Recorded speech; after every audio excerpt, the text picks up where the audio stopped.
राहुल गांधींची सुरक्षा वाढवण्याची मागणी करण्यात आली आहे। काँग्रेसचे केंद्रीय गृह मंत्रालयामध्ये तसं पत्रही पाठवलंय। तर राहुल गांधींवर लेझर लाईट मारल्याचा काँग्रेसला संशय आहे। अमेठीमध्ये उमेदवारी अर्ज दाखल केल्यानंतर त्यांच्यावर लेझर लाईट मारल्याचा आरोप काँग्रेसने केलाय।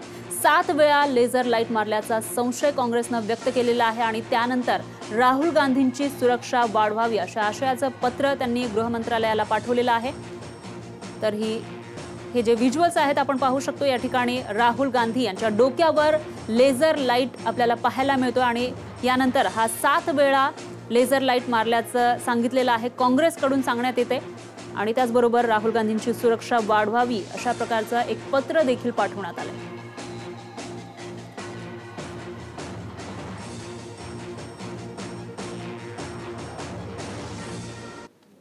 अमेठीमधली ही दृश्य आहेत। काल राहुल गांधींनी अमेठीमध्ये उमेदवारी अर्ज दाखल केला आणि त्यावेळेला त्यांच्या डोक्यावर लेझर लाईट मारला गेल्याचा आरोप काँग्रेसकडून केला जातोय आणि तशा प्रकारची दृश्य देखील या ठिकाणी पाहायला मिळत आहेत। तर काँग्रेसने केंद्रीय गृह मंत्रालयाला राहुल गांधींची सुरक्षा वाढवावी अशा आशयाचं पत्र पाठवलेलं आहे। तशी मागणी काँग्रेसकडून सुरू करण्यात आली।